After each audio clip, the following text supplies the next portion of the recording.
लोकसभा चुनाव में इस बार राजस्थान भाजपा हैट्रिक नहीं लगा पाई, जिसको लेकर अब प्रदेश भाजपा में चुनावी नतीजों की समीक्षा की गई और इसी को लेकर भाजपा कार्यालय में आयोजित बैठक में सीएम भजनलाल शर्मा भी शामिल हुए।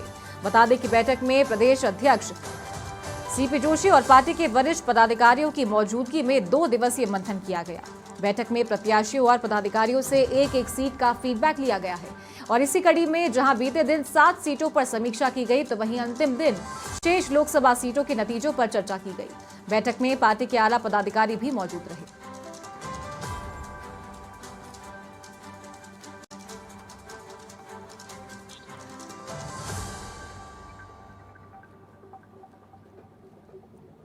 तो कल भाजपा मुख्यालय में महामंथन का दौर चला। प्रदेशाध्यक्ष सीपी जोशी की मौजूदगी में, साथ ही सीएम भजनलाल शर्मा की मौजूदगी में हारी हुई जो सीटें हैं उन पर मंथन किया गया। तो कल 7 सीटों को लेकर चुनावी परिणामों पर चर्चा की गई। हार के क्या कारण रहे थे, सभी प्रत्याशियों से चर्चा की गई। जो संसदीय क्षेत्र के आला पदाधिकारी हैं, नेता हैं, उन लोगों से भी हार को लेकर समीक्षा की गई। तो कल 7 सीटों को लेकर मंथन हुआ, तो वहीं आज जो शेष सीटें हैं, यानी कि 4 सीटें जो बची हुई हैं, उनको लेकर भी भाजपा मुख्यालय में मंथन चला। तो अब प्रत्याशित चुनावी नतीजों पर फीडबैक लिया जा रहा है। सीपी जोशी भाजपा के प्रदेशाध्यक्ष हैं, सीएम भजनलाल शर्मा भी कल भाजपा मुख्यालय पहुंचे थे, बातचीत उन्होंने की थी और तमाम दिग्गज नेता चुनाव परिणामों को लेकर आज भाजपा मुख्यालय में चर्चा कर रहे हैं। तो जितनी आश्वस्त इस बार भाजपा 400 पार के नारे के लिए थी, राजस्थान में हैट्रिक लगाने के लिए थी, लेकिन पर वो नारा ना सफल रहा और ना भाजपा की हैट्रिक लग पाई। और उसके पीछे क्या कारण रहे हैं, सभी सीटों को लेकर चर्चा की गई।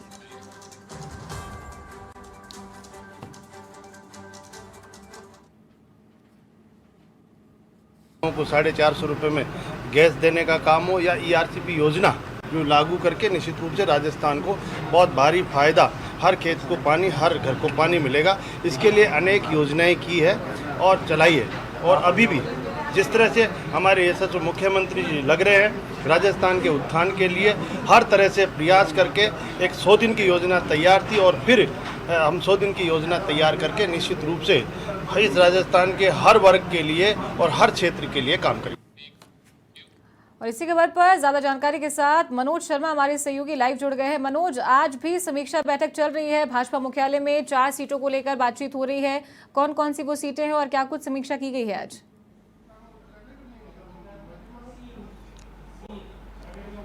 बिल्कुल चारू, जो समीक्षा बैठक है 4 लोकसभा क्षेत्र की, वो पूरी तरह से समाप्त हो चुकी है। पूरी समीक्षा यहाँ पर भाजपा के पदाधिकारियों द्वारा कर ली गई है। अब जो रिपोर्ट है वो सौंपनी है। जैसा कि राजस्थान के प्रभारी हैं विनय सहस्त्रबुद्धे, उन्होंने मीडिया से बातचीत करते हुए कहा था कि किन किन जो कमियाँ लोकसभा क्षेत्र में के चुनावों में रही हैं, उन सभियों पर मंथन किया गया है और सभी की एक राय ली गई है। और आगामी जो चुनाव होने हैं उसमें एक साथ सभी मिलकर जुटेंगे। आने वाले चुनावों में कह सकते हैं आने वाले समय में प्रदेश में 5 विधानसभाओं में चुनाव होने और स्थानीय निकायों में चुनाव भी होने, जिसको पूरी तैयारियों को लेकर भाजपा ने पूरा फीडबैक लिया था कि लोकसभा चुनाव जो 11 लोकसभा क्षेत्र चुनाव हारे, उनके पीछे वजह क्या रही, क्या टिकट वितरण में कोई कमी रही या कार्यकर्ता पूरी तरह से चुनावों में लग नहीं पाए।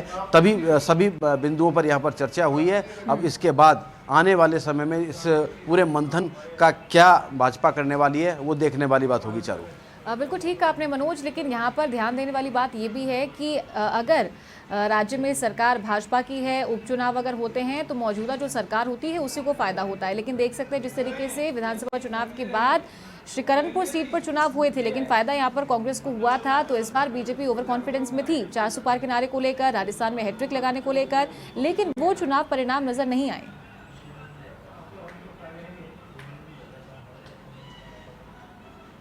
बिल्कुल कह सकते हैं जिस तरह से चुनावों की जो गणित होता है, रणनीति होती है, हर चुनाव का एक अपना अपना मुद्दा होता है, एक अपना अपना रंग होता है। अगर स्थानीय निकायों के चुनावों की बात करें तो उसका अपना रंग होता है, विधानसभा चुनावों की बात करें तो उसका अपना एक रंग होता है, और जहाँ तक लोकसभा चुनावों की बात की जाए तो उसके प्रत्याशी को लेकर और मुद्दों को लेकर जो चुनाव है वो लड़ा जाता है। और वही परिणति के रूप में जो देखने को मिला है कि यहाँ पर विगत एक दशक से कांग्रेस अपना खाता भी नहीं खोल पा रही थी, उसकी सीटें 2 अंकों में आती हैं तो अपने आप में एक अहम हो जाती है, खासकर कि भाजपा के लिए, क्योंकि भाजपा ने एक दशक तक कांग्रेस को यहाँ खाता भी नहीं खोलने दिया था। लेकिन जिस तरह से यहाँ पर 11 सीटें भाजपा हारी है, जिसको लेकर पूरा ये मंथन किया गया है। अब आने वाले समय में जो संदेश दिया गया है वो सभी कार्यकर्ताओं को एकजुट होकर काम करने का संदेश दिया गया है। जी चारू। तो मनोज, आज बात करें कौन कौन सी वो सीटें थी जिनको लेकर चर्चा हुई और क्या परिणाम निकल कर आए इस समीक्षा बैठक के बाद?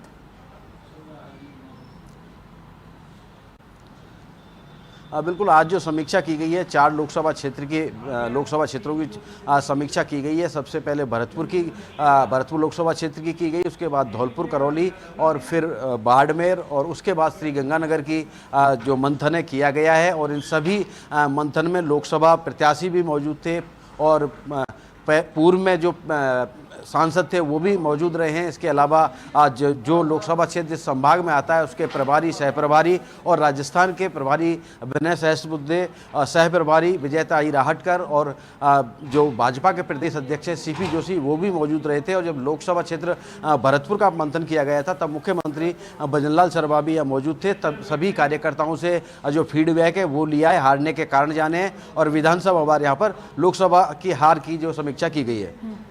तो आने वाले 6 महीनों में जो उपचुनाव है वो 5 से 6 सीटों पर देखे जाएंगे मनोज, तो उसको लेकर क्या तैयारी चल रही है, क्या चुनावी रणनीतियां बनाई गई है?